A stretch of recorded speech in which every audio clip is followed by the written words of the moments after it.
Hello and welcome back to Mystic English. Today I want to share with you the story of a man who had everything: wealth, power, comfort, and love. A man born a prince, surrounded by every luxury imaginable. And yet, he chose to walk away from it all. He left his palace, his family, and his throne behind. Why? Because he was searching for something greater. The truth about life, suffering, and peace. This is not just the story of a holy man. It is the story of a seeker, a man who dared to ask questions no one else asked, and who gave the world answers that still shine after 2,500 years. The story of how a prince became the Buddha. So stay with me until the end. Because if you leave halfway, you'll miss the one timeless lesson from his life that could completely change the way you see your own struggles. And if you enjoy stories that inspire you, teach you English, and help you grow, please subscribe to Mystic English. Here, we don't just teach English, we share wisdom that can transform your life. He was born a prince, surrounded by every luxury imaginable. He had the finest silks, the best food, and every pleasure a king's son could ever want. His name was Siddhartha Gautama, but this man, who had everything, would one day walk away from it all. Why would a man who had everything give it all up? Why did he leave his family? And how did his journey change the world forever? In the foothills of the Himalayas, in what is now Nepal, a great king named Siddhartha ruled. In 563 BCE, his wife, Queen Maya, gave birth to a son in the royal gardens of Lumbini. He was named Siddhartha. A wise man, an old seer, came to see the newborn prince. He looked at the baby and made a prophecy. He said the child would become either a great and powerful king, ruling the whole world, or a great and holy man who would save all of humanity. The king, his father, wanted his son to be a king, not a holy man. He loved his son very much and wanted him to be happy, so he decided to protect him from the world. Siddhartha grew up inside the palace walls of Kapilavastu. He never saw sickness, old age, or death. His father made sure that only young, healthy, happy people were around him. The king built 3 special palaces for him to live in, for different seasons. The gardens were filled with beautiful flowers. The ponds were full of lotuses. Every sound, every sight, every feeling was designed to bring joy and prevent any hint of pain. Siddhartha was taught everything a prince should know. He was smart and strong. When he was 16, he married a beautiful princess named Yashodhara. Later, they had a son named Rahula. Siddhartha's life seemed perfect. He was surrounded by beauty and love. He had a family. He was a prince. He had no idea what the real world was like. He lived in a golden cage, a beautiful prison, built from his father's love. But soon, that cage would be opened, and the truth of the world would change everything for him.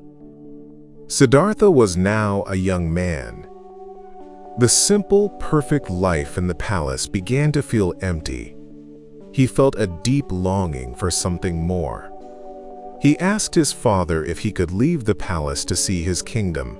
The king, knowing his son's heart was restless, finally agreed, but with strict rules.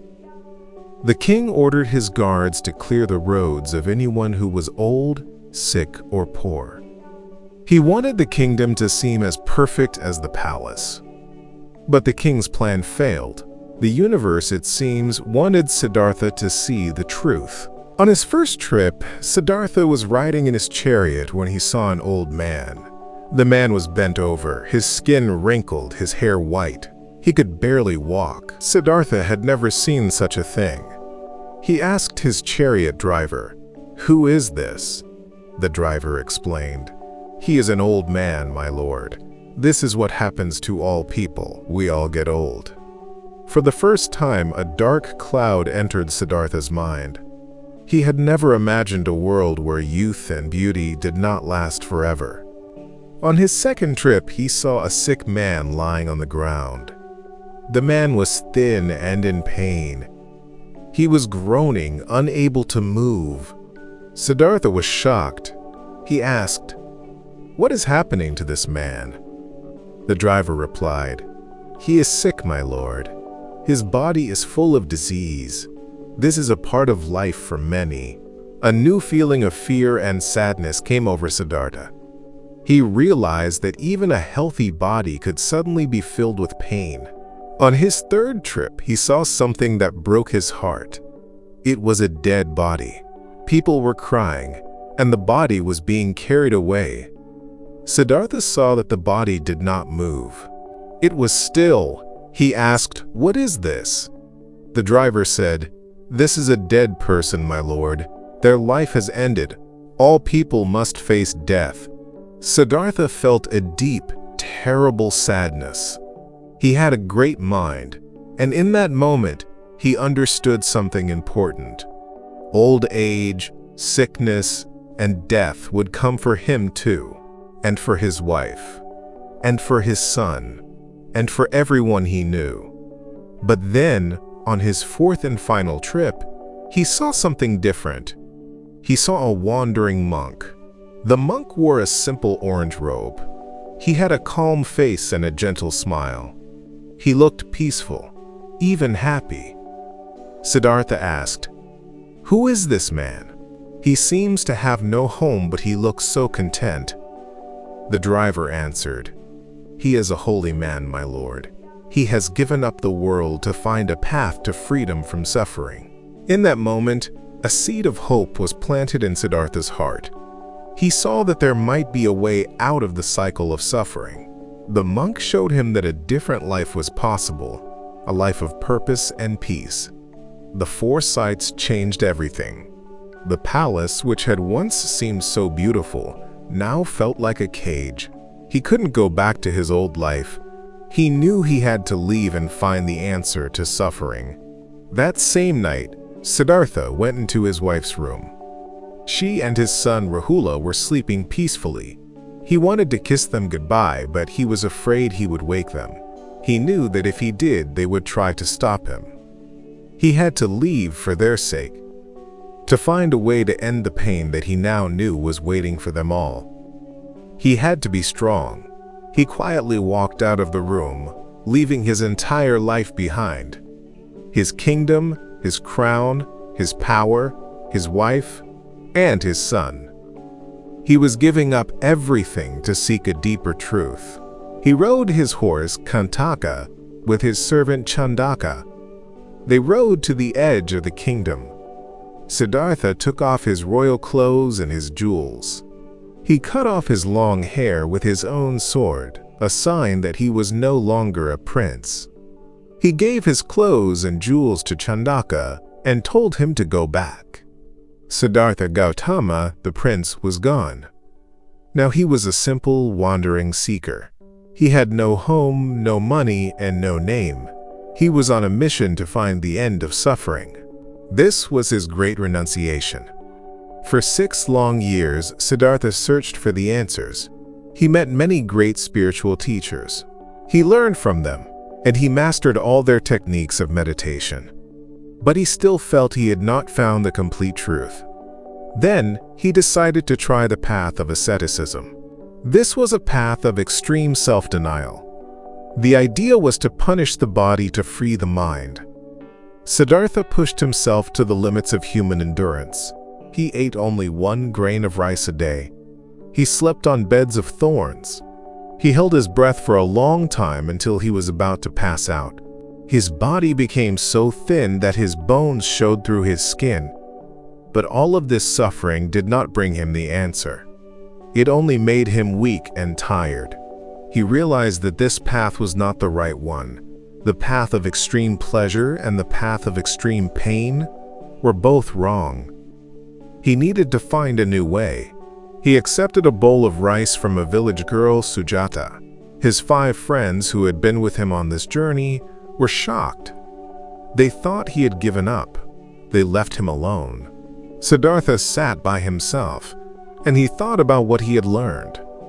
He realized that the best path was the middle path. It was a path between 2 extremes.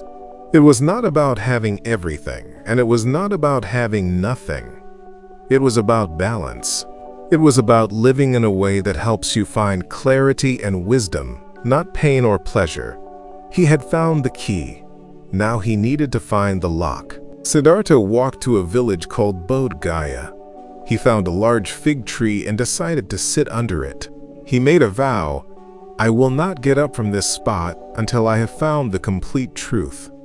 He sat in deep meditation. As he sat, all his inner doubts and fears came up to challenge him. The scriptures say that a being called Mara, the demon of temptation, came to tempt him. Mara showed him visions of beautiful women, trying to make him go back to his life as a prince. Mara showed him visions of an army, trying to scare him. But Siddhartha did not move. He was not afraid. He was not tempted. He had already given up everything. He kept meditating. He remembered all of his past lives. He saw how all beings are born, live, and die in a continuous cycle of suffering. He saw that this suffering is caused by our desire, our greed, and our anger. He saw that if we can let go of these things, we can be free. At dawn, with the rising of the morning star, his mind became completely clear. He was no longer just Siddhartha. He had become the Buddha, which means the awakened one or the enlightened one. He finally knew the truth he had been seeking. The truth was not a secret. It was right there, inside him. He had found the end of suffering. After his awakening, the Buddha was at peace. He had found the way. But should he teach it to others? The truth was so deep, so hard to understand. But then, with great compassion, he decided he had to share what he had learned. He went to a deer park in Sarnath, a city in India. His 5 friends who had left him were there. They saw him and thought he had failed.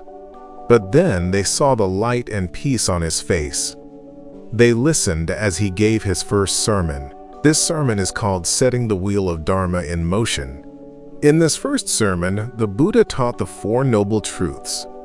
The truth of suffering states that life is suffering. Pain, sickness, old age, and death are real, and not getting what you want is suffering.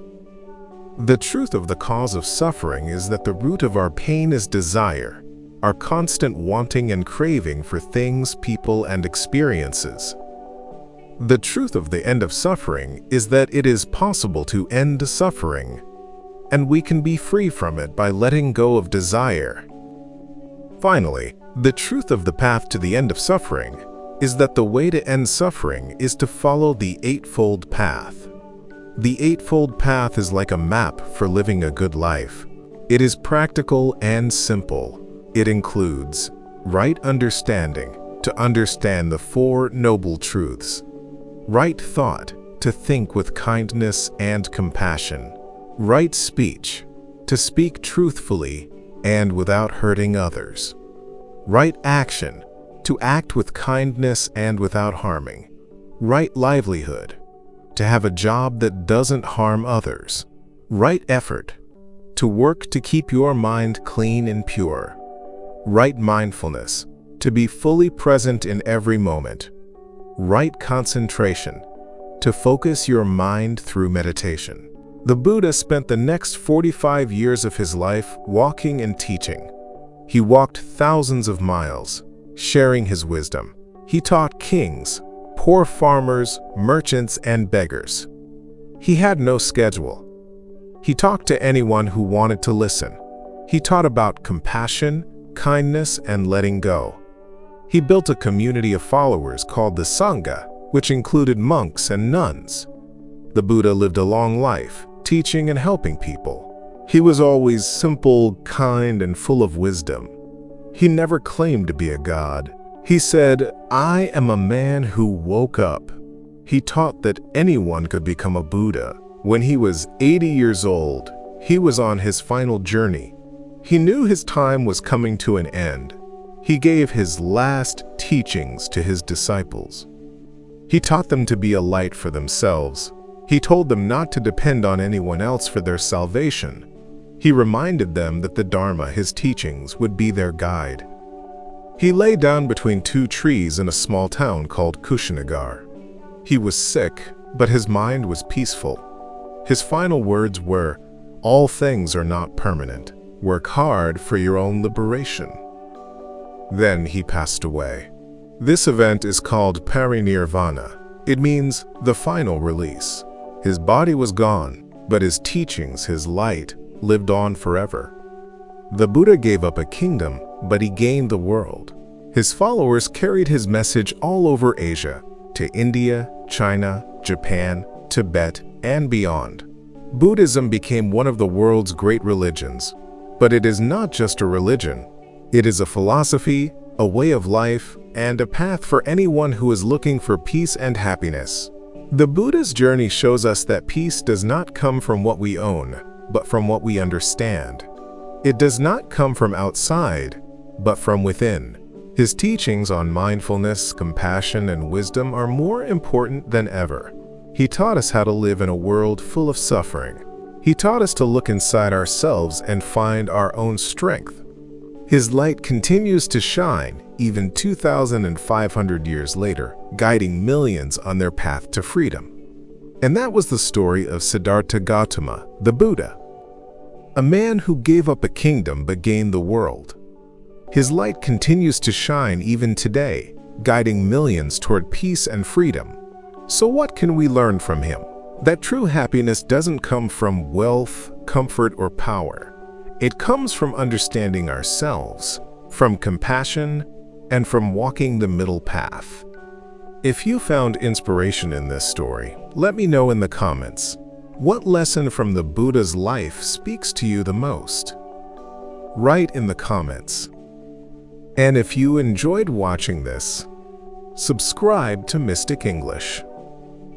Every day, we bring you powerful stories that help you speak better English and live a better life. One inspiring lesson at a time.